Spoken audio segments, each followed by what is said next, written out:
Good morning, everyone. Welcome to Education USA's Saturday Webinars in India. Thank you for joining us. Today's session is on financing your study in the US. Before I begin, I'd like to share some information about who we are and what we do. Education USA is a US Department of State supported body, and our mandate is to provide accurate, current, and comprehensive information to students who are looking to pursue higher studies in the US. We have 7 advising centers in India and over 400 worldwide. For more information, please visit educationusa.state.gov. In our efforts to reach more students, we conduct virtual information sessions twice a month on Saturday at 10 a.m. We invite you and your friends to join us for these sessions where you can learn more about the different aspects of higher studies in the US. At this point, I'm going to ask our participants to type into the chat box if you have any technical issues. I will try to respond there and help you sort that out. Otherwise, we will have a time for questions and answers at the end, so I request that you keep your questions till the end. And then we can discuss whatever questions you have at that stage. So for today's session, I will be your speaker. My name is Deborah Rosario, and I'm an Education USA advisor at USIEF Mumbai. So we're now going to begin this session, and as I've said, it's on financing your studies in the US. Give me a second while I get this working. All right. So as I said, we are Education USA, US Department of State Network, and I've already introduced Education USA, but what I'd just like to draw to your attention is that we have 400 centers in over 170 countries. So I know that this is largely an India webinar, but we do sometimes get students from outside India also joining in. If you are from another country, there will probably be an Education USA center in your country or nearby. So do feel free to try and locate a center near you. You can do that on the Education USA website that I shared earlier. So do have a look at that, and you can speak with an advisor who can deal with the specifics of your particular case. We're going to move on now to this whole topic of financing your studies, and I've put this slide up because I think what I want to highlight before we get into the subject is at what stage should you be considering your financial plan. We actually recommend applying to the US in 5 steps. The first is researching the options of the different programs that are available, the universities and the colleges that you might want to apply to. The very next step, the second step, is financing your studies, looking at the financial plan that will support your study in the US. And then you can go on to actually putting the application together, and then once you've got your admission, then you can enter the student visa process and the pre-departure process. But what I want to draw your attention to here is that financial planning should be done at the very early stages of your US university application. Even if you're planning to apply for 2020, which is the next intake, the next fall intake, or even if you're going for spring 2020, it's not too late to start looking at this even while you're doing your applications. You need to involve the financial side in your selection of the universities and colleges itself, so that you make sure that you have universities in your list that are financially viable for you. So, I have students sometimes apply to universities, go through the whole process, and at the very end of the process find that they are unable to find the financial resources to support their application to the US. Now, while there are some external sources of finance, there's not a lot that one can do at that stage of the application process, where you finish the whole process, you've already applied to maybe very expensive universities, and then find that you are in a difficult position financially. There's not a lot one can do at that stage, at the end of the process. So we really recommend that financial planning be done right at the start of the process while you are selecting universities.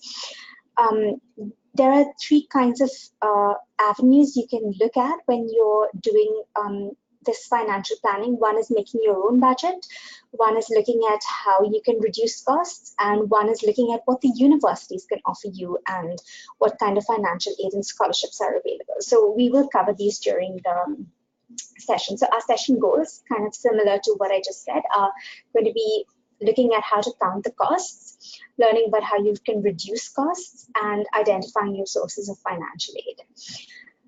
So to start with, counting the costs, the very first step that you need to do when you begin your financial planning is assessing your personal funds.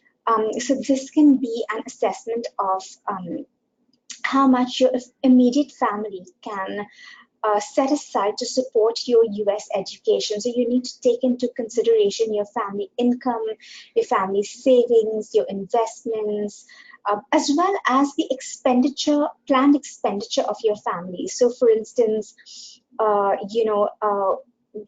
might they want to keep aside for retirement, or maybe there are other costs such as supporting another sibling. What are the other costs that they can expect to be spending on during the time that you will be studying in the US. So you need to look at these, the income, the resources, and the costs as well, the expenditure that your family is going to undergo, and then see what can be set aside to support your study in the US. And then, of course, you can raise additional funds from other family members, maybe an uncle or aunt or relative, someone else who is related to you, or maybe a good family friend, but that's more rare, someone who is close to you and is willing to support your study in the US. That might help. And also there may be other personal sources, such as sometimes applicants have property that they could sell off, or whose income they can use to support their study. So you would want to assess all your personal funds, do a thorough assessment of the sources that you have at hand. Without any external aid from the universities or from any other scholarship, but just your own sources of your own financial resources. You would want to take stock of that, and then plan a budget, and that would be keeping in mind what the tuition fees and living expenses of the university are. So that's the second step, looking at the costs of attendance of a particular university or of a range of universities that you're interested in, and looking at both their tuition and fees and the living expenses together. We will get into how to balance your list later on, but this comparison is something that you have to keep in mind throughout the financial planning and throughout your selection of universities. What can I actually afford myself, and what is the cost of attendance at a particular university? What is the gap between the two, or do they match? Can I afford the whole cost of attendance? Just to give you some background information and also a bit of a reality check, you will see here that in terms of international undergraduate students, the majority of students are actually being supported on personal and family funds. So there are some students, you can see about 7.7% of students who were funded by US colleges and universities, but a large majority are still going on personal and family funds. So you can see it is possible to get scholarships or financial aid from a US college or university, but there is a very real chance that you might have to go on the funding you can raise by yourself. So this is a bit of a reality check, and you need to keep that in mind when you're planning on US study. And there's a similar picture at the graduate level. You'll see that there's a lower percentage of people going on personal and family funds than the undergraduate level, but it is still the majority of students going on personal and family funds.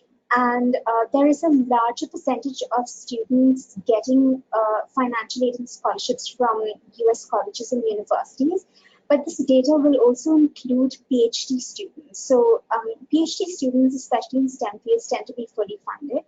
And so that kind of funding is included. So it's not a very, so I think you still have to have a realistic kind of reality check at the master's level, and think of a backup plan. What if I don't win a scholarship or an assistantship or some form of funding from the university? That still could happen, and you do need to have a backup plan as well.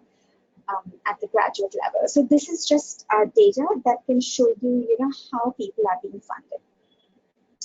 So in terms of making your plan, we suggest these 4 steps: making your budget, reducing your costs, and then doing research for institutes that offer financial aid to international students specifically, because some may offer aid or scholarships to domestic students. So you want to look at those that offer funding to international students, and then applying for that funding. So we'll go through this one by one, and I'll look at resources that you can use to facilitate this process. The first step is counting the cost of attendance. So you can have direct costs, which are your tuition and fees that the university charges for the program. And there will be indirect costs as well, which are basically the cost of living there. So you will have, your rent for the place you're staying, accommodation, food, maybe books and supplies at the university, transportation. So there will be expenses like this that will be incurred just by virtue of living in the US at the or near the university you're in. So to give you a sense of what the actual numbers look like, this is a chart of a comparative chart of the kinds of costs you would incur at different kinds of institutions. As you can see, the biggest chunk of the costs are basically your tuition and fees, but there are these other indirect costs, as I have mentioned before. You can see that it can vary from institute to institute. So a 2-year community college, and this is an option obviously only for undergraduate applicants, is significantly cheaper than other 4-year institutions. The tuition can be as little as approximately $5,000, and the total cost that you spend might be just about $20,000. These are annual expenses. So this is per year, and then at a 4-year public institution, you may be looking at around $40,000 per year, and at a 4-year private institution, you may be looking at around $50,000 per year.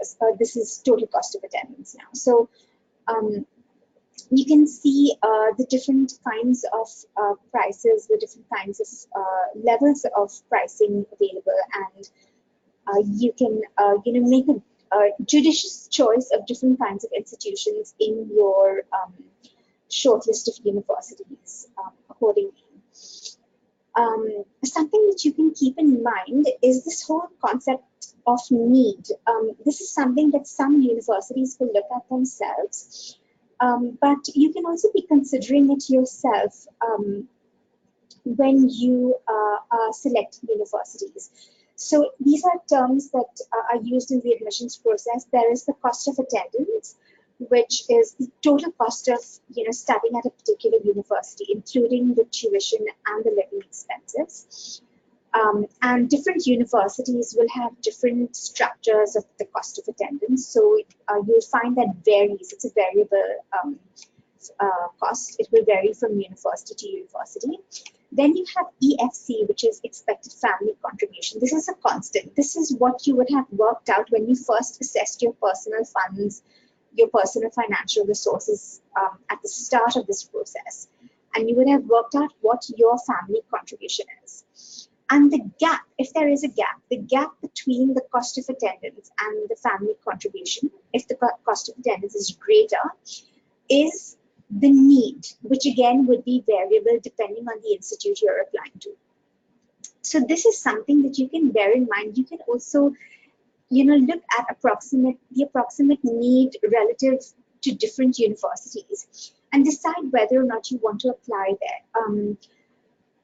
We usually recommend that, you do have a certain number of universities which are just squarely within budget, because you may get scholarships or financial aid, but you may not as well. As we've seen, a lot of people do go on personal and family funds. So if you are very sure that you want to go to the US, then make sure that some of your universities are still, provide quality education for your field, but are just on the more affordable side in terms of their cost of attendance, and that they fit the expected family contribution that you are able to afford. And then you can have some where the cost of attendance is greater than EFC, but maybe you will expect from them some scholarships or financial aid. And we will get into the different types of scholarships and financial aid later. But this is the kind of balance that you will want to see on a university list.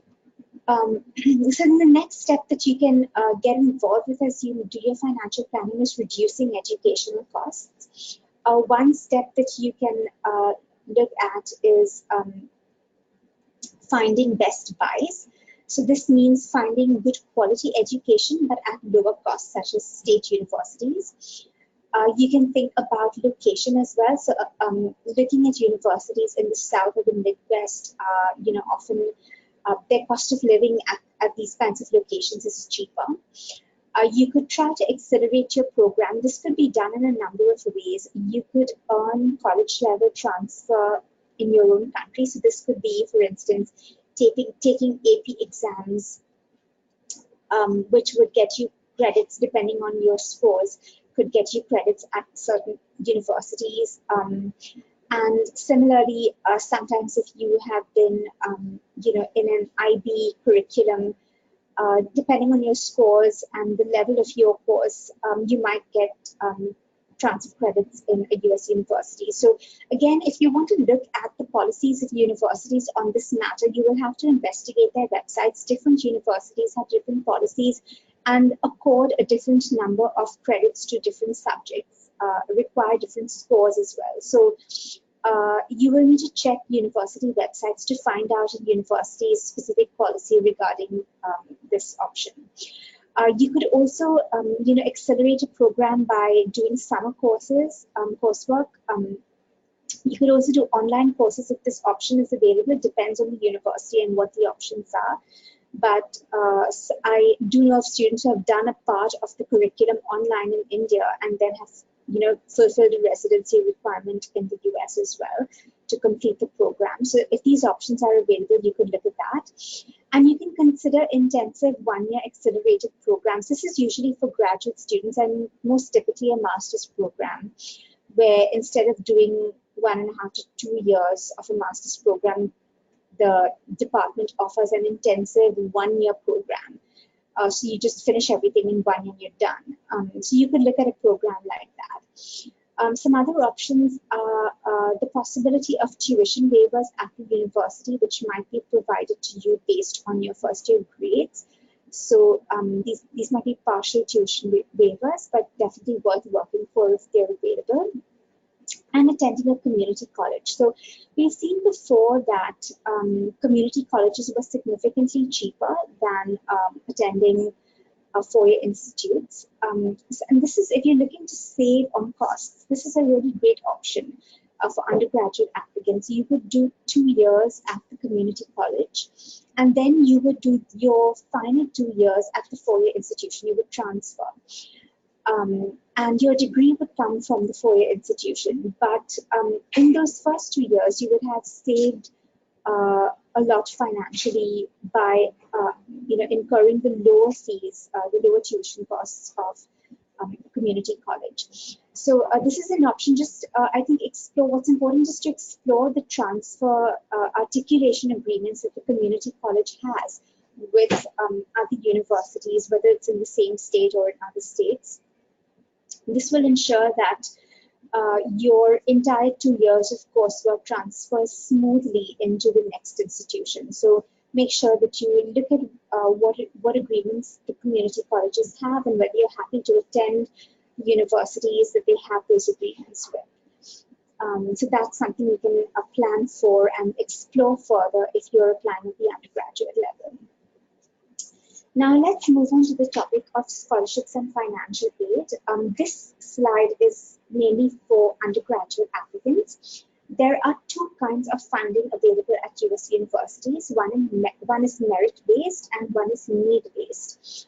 Merit-based funding is based on the attributes of your application. It does not matter whether you actually need the funding you could be extremely well off, but you could still get a merit-based scholarship because it's a recognition of the merit that you have. So this could be about academic achievements. Sometimes there are, yes, test scores may be taken into consideration as part of your whole profile, but it might also be that a particular test score, a certain level of achievement in tests, standardized tests, is required to qualify for a scholarship. So that might also be part of it. There may be a special talent that the university is looking for, maybe something in music or some other field, and they may have a specific scholarship for that. There could be athletic scholarships, and scholarships could also look for particular qualities such as leadership, or I've seen scholarships about community service, scholarships for even diversity of people who can enhance the diversity at the university. I've seen scholarships for people who are interested in international engagement and cross-cultural engagement. So there are different qualities that a scholarship may look for. So when you're exploring these scholarships, do look at what qualities they're looking for to know whether you would stand a chance and be considered and qualified for that scholarship. And just remember that, as always, with merit-based scholarships, the awarding of the scholarship is based on the strength of the application package on the particular elements that the particular qualities that the scholarship is looking for. Now, need-based aid is when the university looks at the need of the student specifically. We have already looked at how this formula is calculated, the cost of attendance minus the EFC, or expected family contribution, equals needs. The university is going to examine this need. You do not say for yourself what your need is. You supply financial information to the university, and they do their calculations and they decide, what your need will be, what they consider your need would be if you were to attend their particular institution. So they will take your income into account, expenditure, etc., and calculate your need. Now, if you receive financial aid, it could be need blind. This is extremely rare, just a handful of institutions are need blind. This means that the university does not really consider what you need when they're making the admissions decisions. They will just admit you or reject you depending on just the sheer merit of your application. And then after they have,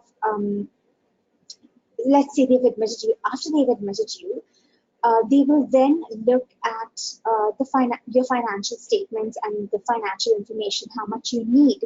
And if they have promised need-blind, need-based aid, they will then supply that aid irrespective of the amount of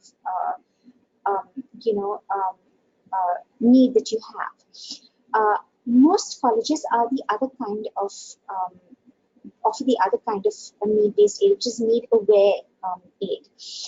This is where colleges and universities take into account the financial statements that are viewed, take into account the financial statements supplied by the applicant before the admissions decision. So they will look at financial need and they will consider it as part of the application.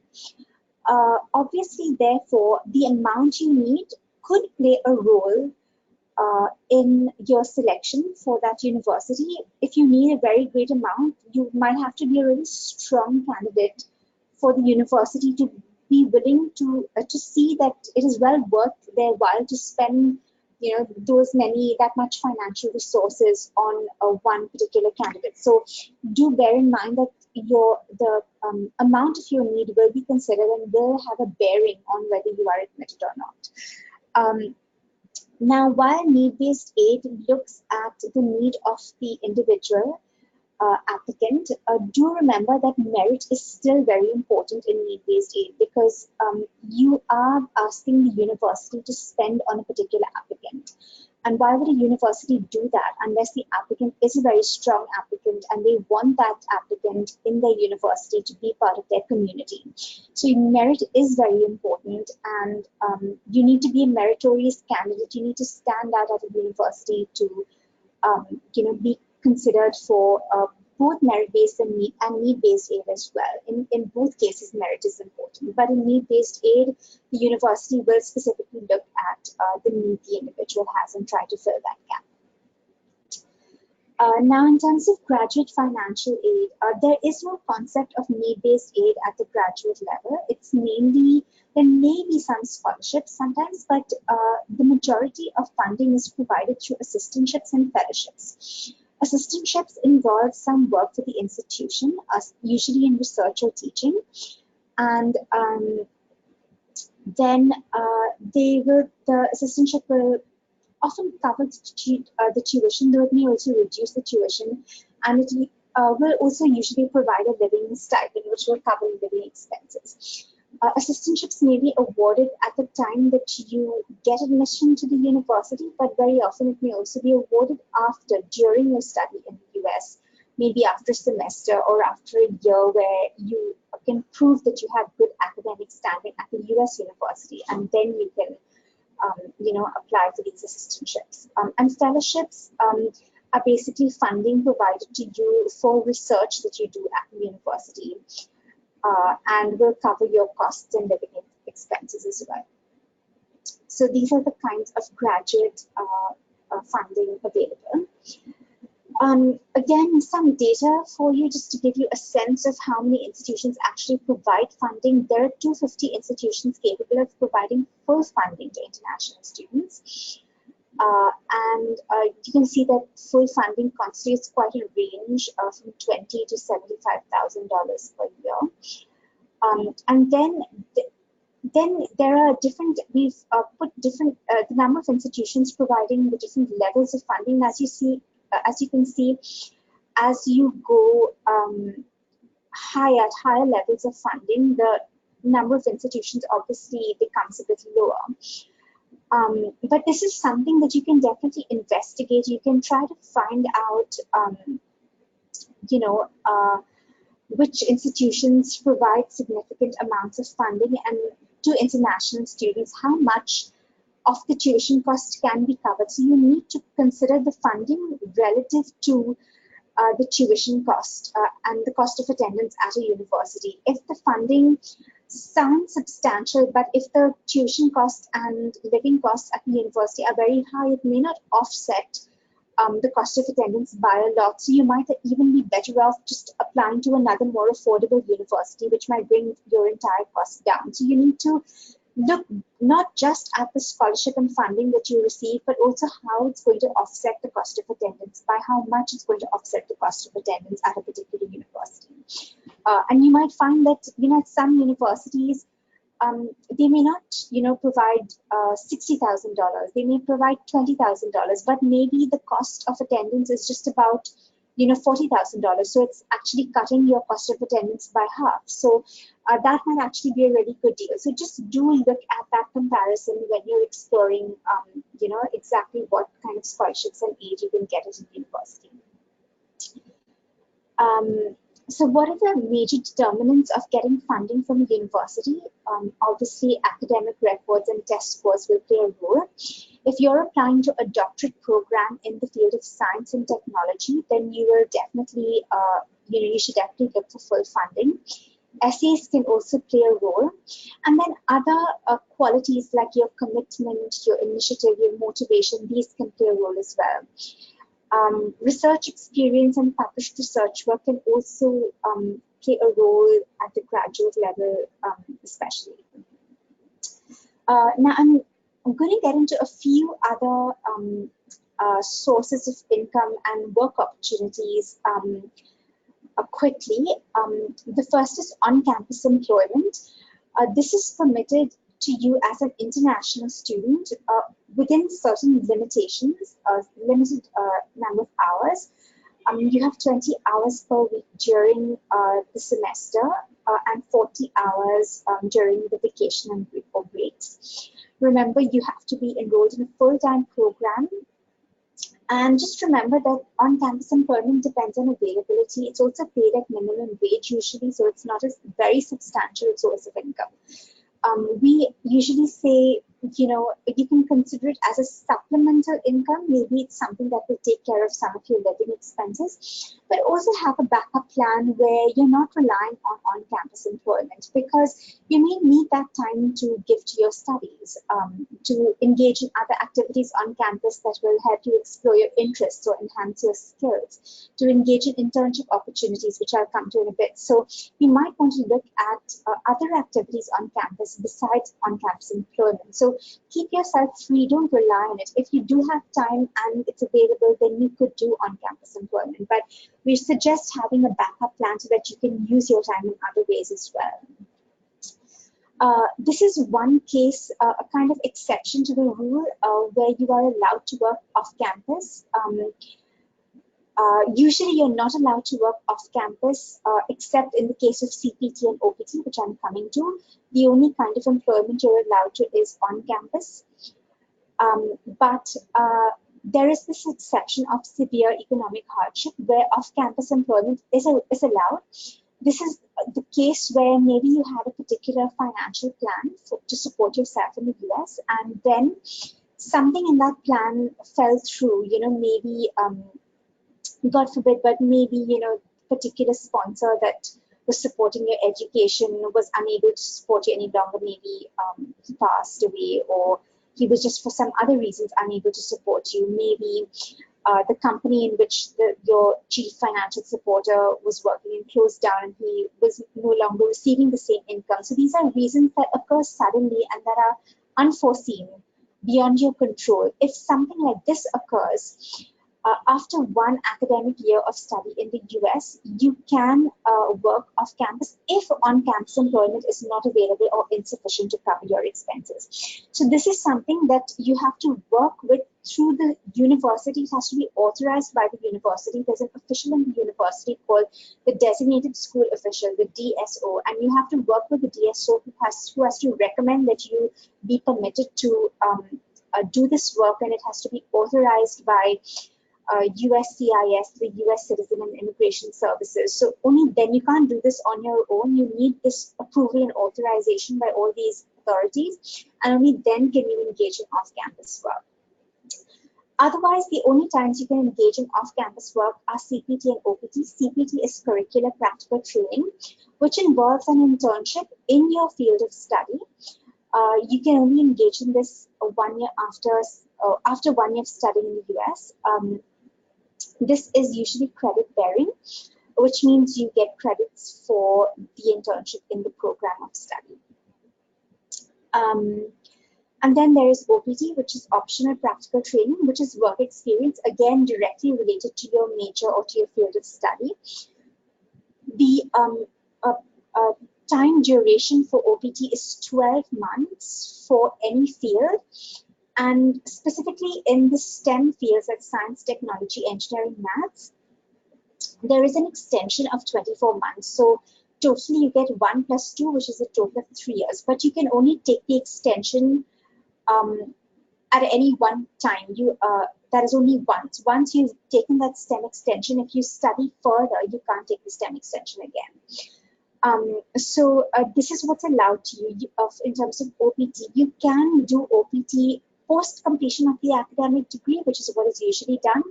You can also do it pre-completion, but if you do it pre-completion, that is during your academic degree, then the time does start counting down, and so you won't get the full 1 year after you complete your degree. Remember that you can only engage in OPT again after 1 year of study in the US.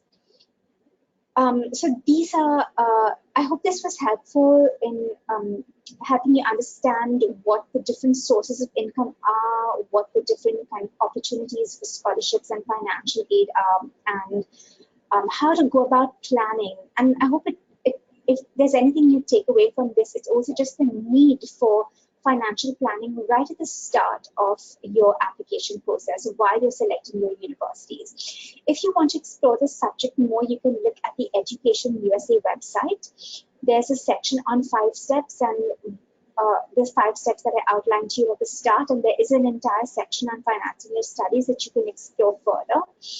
And these are some useful websites which you can use to search for scholarships and financial aid at different universities. So I'm going to bring this presentation to an end now. I'm going to leave this slide up so that you can, take down any notes from it that you would like to. This is a good time for us to now move into questions. So if you have questions, please type them into the chat box and into the question box, and I will answer them. So there are a few questions already entered in. I'm just going to go through them one by one.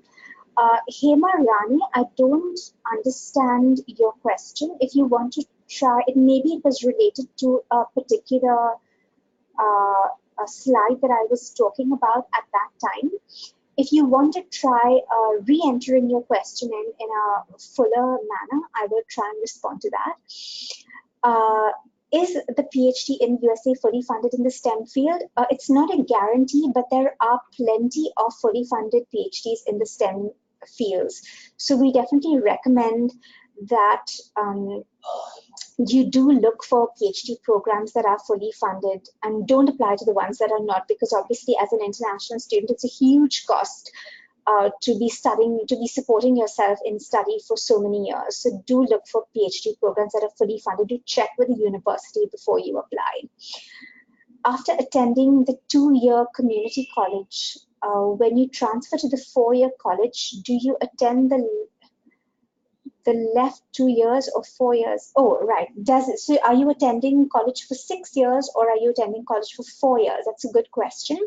So when you attend community college, you attend, your undergraduate education remains a duration of 4 years. You are attending the community college for 2 years, and then you attend just 2 years at the 4-year college. You do not repeat the same 2 years that you've done at the community college. So your duration of the program remains 4 years. It's just split up in a 2+2 kind of scheme.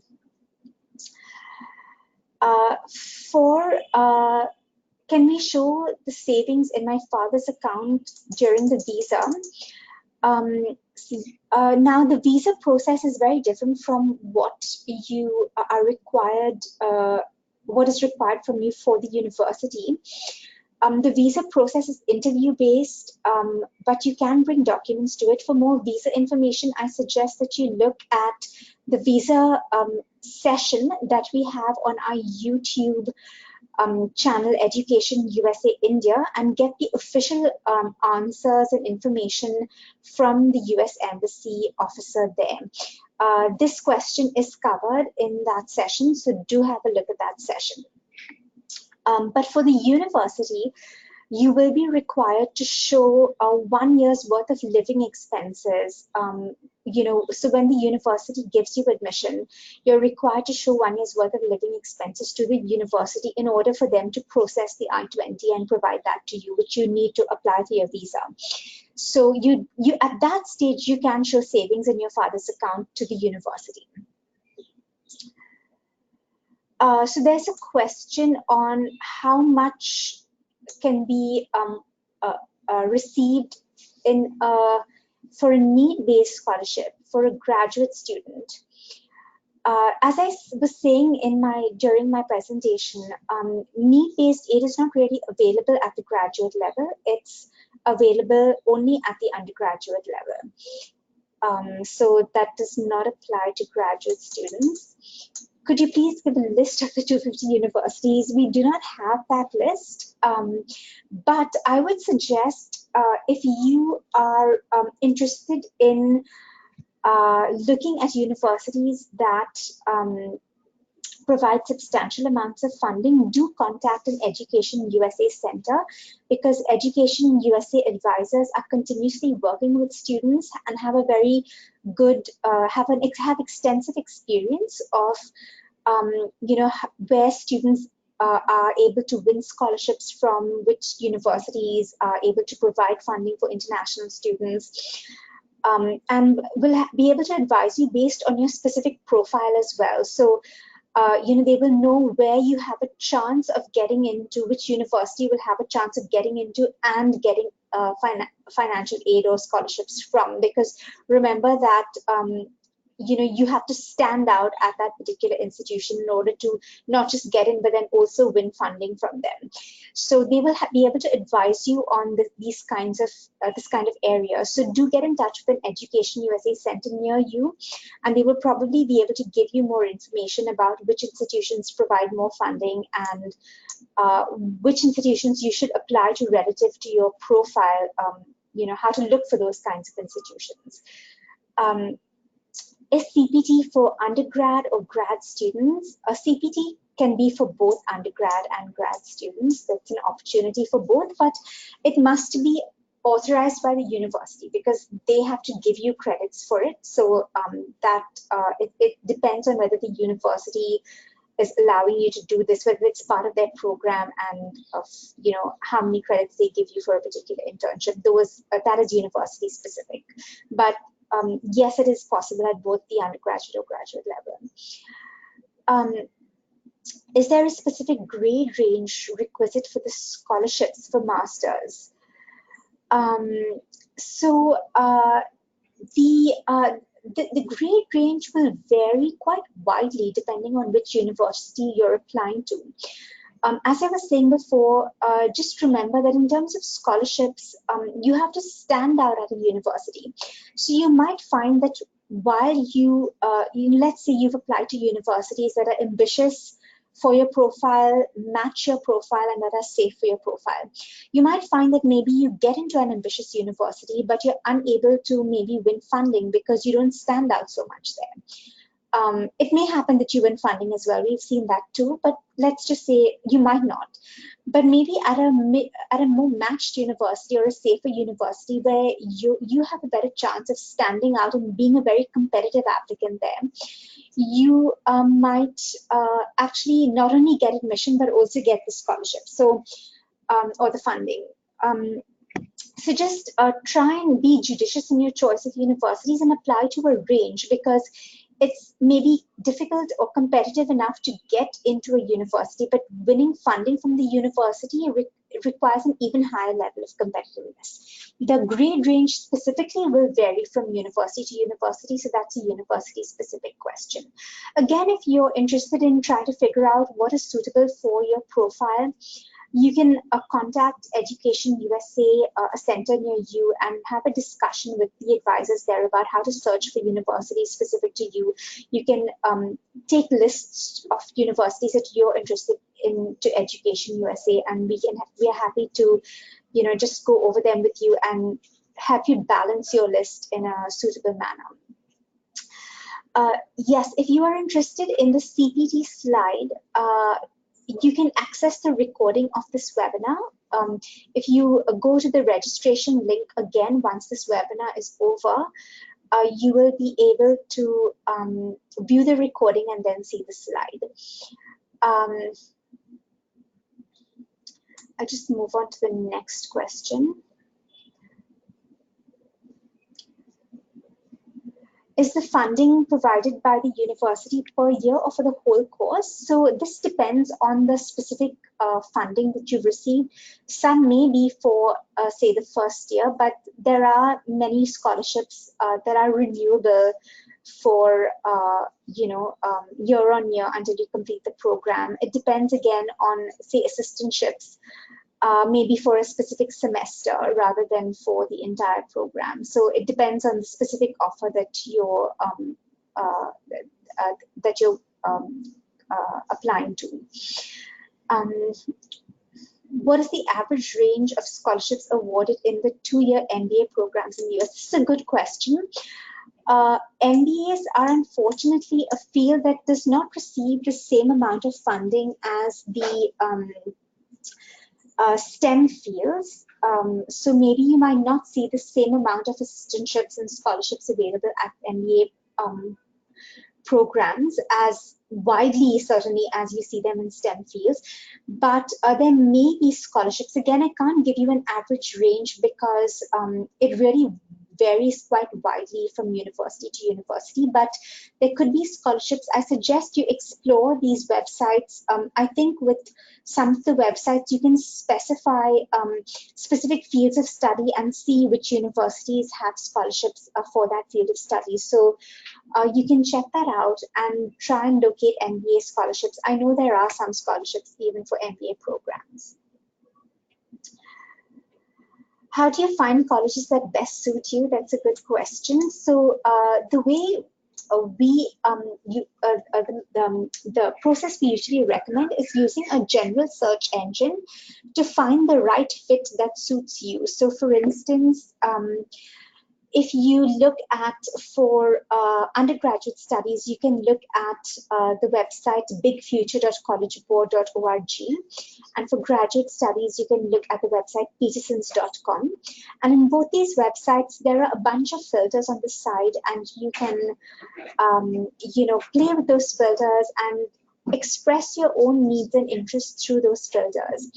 And then accordingly, the website, the search engine will pull up a list of universities that match your needs and interests. And then you can filter further through them, looking at the official websites of those universities as well, to make sure that they suit your needs and interests. We do have a whole presentation on shortlisting universities. We did that recently, and there are other presentations as well on this subject. So do look up our YouTube channel, Education USA India, and find these presentations on shortlisting US universities. We suggest a number of different criteria. You can also talk to an Education USA center near you with a specific list that you have, and they'll be happy to discuss it according to based on your profile. All right, so I see there are a lot of questions, but we are running out of time. So I'll just take a few more. And then if I'm unable to cover all the questions, you're welcome to email me. My email address is on the email that you will have received in the invite to the webinar. So you can email me with more specific questions, and I'll try to respond. Okay, I'll take 3 more questions. Let's see what I should pick out. So if a student is enrolled in a 1-year STEM course, how many years of student visa do they get before they need to apply for a work visa? So as I said before, you basically are allowed OPT after the STEM program, whatever the duration of the STEM program, as long as it's a degree-bearing program. If it's a certificate program, you're in a gray area, and I would have to advise you to contact me, and I will, verify the regulations on that. But if it's a degree program, even if it's a 1-year STEM program, you get 1 year plus a STEM extension of 2 years. And after that, you will either have to return to the home country or continue in the US on another valid visa.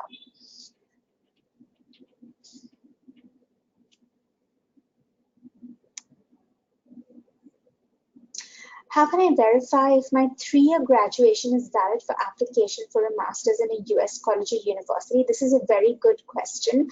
A lot of Indian students have a 3 years bachelor's degree. So there are some universities that accept 3-year degrees. You will have to individually check which ones those are. Those might be available, the information might be available on the university website. There are some universities that will accept 4 years structured as 3 years of a bachelor's degree plus 1 year of a master's. Even though our Indian master's is 2 years, you could do just 1 year of a master's and add that on to the 3 years. So that might be acceptable to some universities. Some universities might also accept another 1-year program in addition to the 3 years, such as a 1-year diploma program, or maybe 1 year of an online program.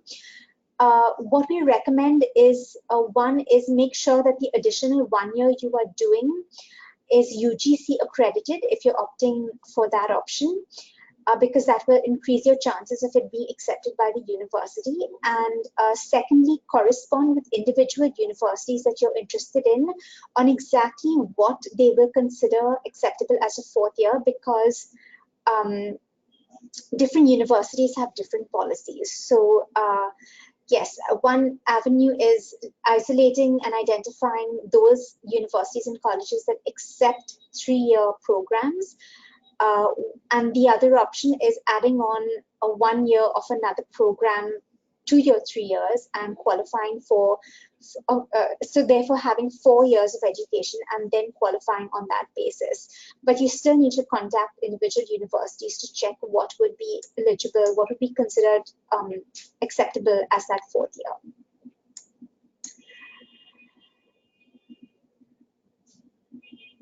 So there's a question on need-based funding. What are the documents required? Usually, the documents required will be the CSS profile or the ISFAA form. We have another webinar on these forms, which is again on our YouTube channel, Education USA India. It goes in detail into these forms.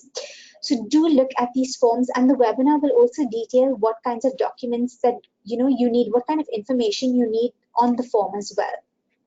So do go through these forms and find out more. All right, I think I'm gonna have to bring this session to an end now. But if you have specific questions that I have not answered, feel free to email me and I'll be very happy to answer those questions.